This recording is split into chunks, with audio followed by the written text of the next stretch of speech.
विद्यार्थी मित्रों नमस्ते। आज अपनी विषय गणित में लेक्चर 11 में आपणे भाग पाड़ी सकीशुं एना विषे भणीशुं। एमां जुओ भाग पाडवा एटले के भागाकार करवो। भागाकार में आपणे भाज्य भाजक अने भागफळ जोईए छीए ने। एमां आपणे आ प्रकरण में जुदी रीते भाग पाडवानुं शीखीशुं।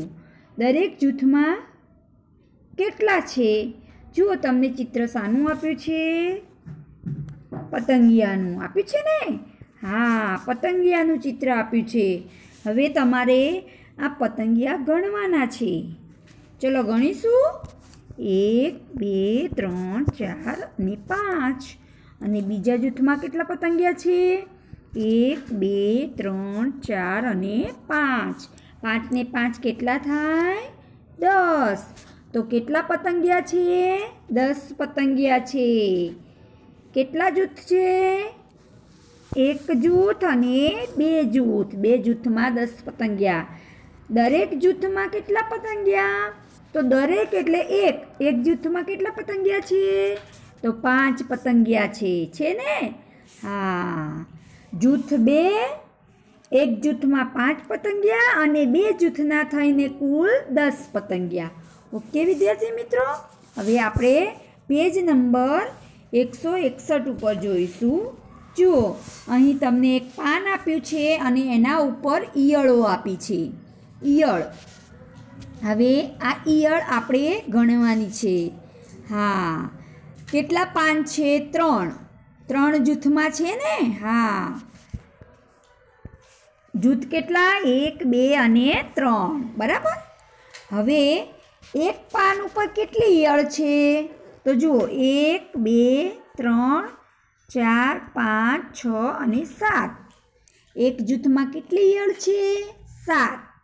तो 7 8 9 10 11 12 13 14 15 16 17 18 19 20 અને 21 एम न गणो तो एक जूथ में 7 अने कुल जूथ केटला 3 एटले 7 ने 3 गुणवाना एटले 7 तरी 21। तो कुल केटली ईयळो थई 21। जूथ केटला थया 3 अने एक जूथ में केटली ईयळो तो 7 बराबर। हाँ हवे आपणे आगळ जोईशुं। जुओ 4 डिश आपी छे। 4 डिशना जूथ आप्या छे अने एक डिश में केटला लाडवा छे 3। हवे केटली डिशो छे तो 1 2 3 અને 4 बराबर। हवे 4 डिशो छे अने लाडवा छे 3 तो 4 तरी 12 थाय ने। हाँ तो आ बधा लाडवा केटला थाय 12 लाडू थाय। अने जूथ केटला कहेवाय तो 4 जूथ। जेटली डिशो होय एटला जूथ। अने दरेक जूथ में एटले कि एक डिश में केटला लाडू होय तो एक जूथ दरेक जूथ में 3 लाडू होय। दरेक एटले 1 बराबर। तो आ रीते तमारे जवाब लखवाना। हवे आगळ 162 पेज पर जोईशुं। जुओ 18 तारा दोरो। हाँ तमारे वादळ आप्या छे ने एमां 18 तारा दोरवाना छे।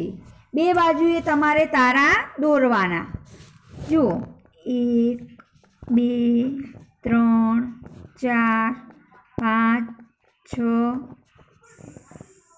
7 8 9 અને आ बाजू पण 9 तारा दोरवाना बराबर।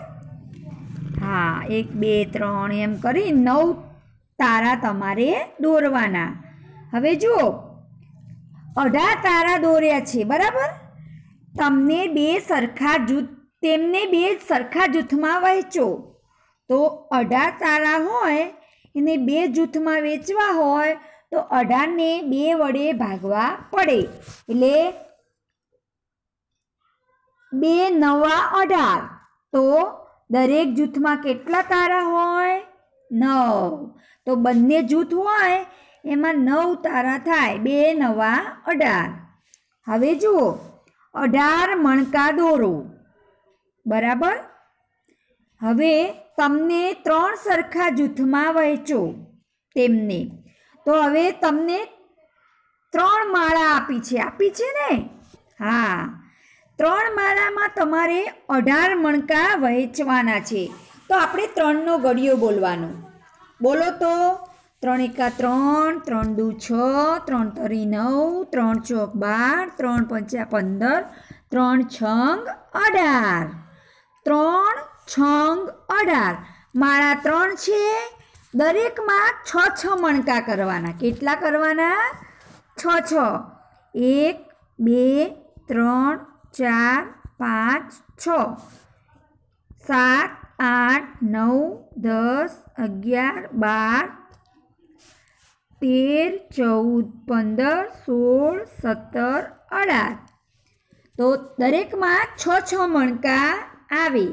તો દરેક જૂથમાં 6 મણકા છે. તો આ રીતે તમારે એનો જવાબ આપવાનો.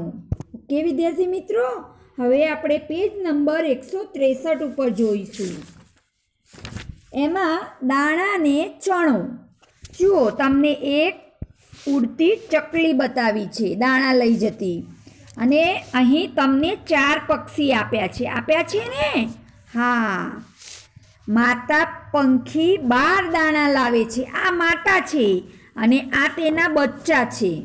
હવે જુઓ, આ માતા પક્ષી છે એ 12 દાણા લાવે છે. કેટલા દાણા લાવે છે? 12 દાણા લાવે છે. તેને કેવી રીતે સરખા ભાગમાં વહેંચી શકાય? હવે પક્ષી 4 છે, તો 4ના ઘડિયામાં 12 આવે ત્યાં સુધી ઘડિયો બોલો તો. 4 એકા 4, 4 દુ 8 અને 4 તરી 12. તો એક પક્ષીના ભાગમાં 3 દાણા આવે. જુઓ, તેને કેવી રીતે સરખા ભાગમાં વહેંચી શકાય? તો જુઓ, તે દરેક બચ્ચાને એક દાણો આપવાની શરૂઆત કરે છે. જુઓ, અહીં 4 પક્ષી છે, એ બધાને એક દાણો આપ્યો એટલે 4 દાણા થયા. હા, પછી તે ફરીથી દરેકને એક દાણો આપે છે. તો અહીં 2 દાણા થયા કે નહીં? એટલે 4 દુ કેટલા થાય? 8 થાય ને? હા, 8 દાણા થયા. બરાબર. હવે દરેક બચ્ચાને 2 દાણા મળે છે. હવે કેટલા દાણા બાકી રહે? જુઓ, દરેકને 2 દાણા મળી ગયા. તો હવે કેટલા દાણા બાકી રહે? 4 દાણા. કેટલા રહે? તે દરેક બચ્ચાના મોઢામાં વધુ 1 દાણો મૂકે છે. બધા જ દાણા હવે પૂરા થઈ ગયા. જુઓ, અહીં 2 દાણા આપ્યા એટલે 8 દાણા થયા. હવે કુલ 12 દાણા છે એટલે 4 દાણા બાકી રહ્યા ને? હા, પછી બધાને ફરીથી એક દાણો આપે છે. એટલે પંખીના જોડે કેટલા દાણા થયા? 3 દાણા. સરસ. જુઓ, 3 દાણા થયા ને દરેક પક્ષી પાસે. 12 દાણા 4 બચ્ચાની વચ્ચે વહેંચાઈ ગયા. દરેક બચ્ચાને 3 દાણા મળ્યા. એટલે 12 ને 4 ભાગો. આ રીતે 12 ભાગ્યા 4 કરો તો 4ના ઘડિયામાં 12 ક્યારે આવે? 4 તરી 12. હવે આ 12માંથી 12 કાઢી દઈએ તો 2માંથી 2 જાય તો 0 અને 1માંથી 1 જાય તો પણ 0. એટલે 4 કેટલા દાણા? 4 પક્ષી છે. દાણા 3 ભાગમાં આવે. ઓકે. હા, ચલો હવે આગળ જોઈશું પેજ નંબર 164 પર. હવે આનો પ્રયત્ન કરો. જુઓ બાળકો, ચિત્રમાં શાનું ચિત્ર આપ્યું છે? જુઓ, 3 ડીશો આપી છે ને? હા, 3 ડીશમાં જલેબી આપી છે. શું આપ્યું છે? જલેબી. પહેલી થાળીમાં કેટલી જલેબી છે? 1. બીજી થાળીમાં કેટલી છે? 1, 2, 3, 4 ને 5 જલેબી. અને ત્રીજી થાળીમાં કેટલી? 1, 2 અને 3 જલેબી. બરાબર. હવે જુઓ, હવે નીચેની થાળીઓમાં એવી રીતે જલેબી દોરો કે જેથી દરેક થાળીમાં સરખી સંખ્યામાં જલેબી આવે. તો હવે આપણે આના માટે શું કરવું પડે? તો જુઓ, આના માટે આપણે પહેલાં બધી જ જલેબીને ગણવાની. ચલો ગણીશું. 1 2 3 4 5 6 7 8 અને 9. 9 જલેબી થઈ. કેટલી થઈ? 9. અને થાળી કેટલી છે? 1 2 અને 3. બરાબર. હવે 3 થાળીમાં 9 જલેબી સરખા ભાગે વહેંચવાની છે. તો 3નો ઘડિયો 9 આવે ત્યાં સુધી બોલવાનો છે. 3 એકા 3, 3 દુ 6 અને 3 તરી 9. તો એક થાળીમાં 3 જલેબી ભાગમાં આવે. જુઓ, 1 2 3 4 5 6 7 8 અને 9 થઈ ગઈ. તો દરેક થાળીમાં 3 જલેબી આવે. જુઓ, બધી થઈને કુલ કેટલી જલેબી છે? તો 9. દરેક થાળીમાં કેટલી જલેબી છે? તો 3. તમે જવાબ કેવી રીતે મેળવ્યો તેની વર્ગમાં ચર્ચા કરો. મેં સૌ પ્રથમ દરેક થાળીમાં એક જલેબી મૂકી. ત્યારબાદ બીજી વાર દરેક થાળીમાં એક જલેબી મૂકી અને ત્રીજી વાર પણ દરેક થાળીમાં એક જલેબી મૂકી.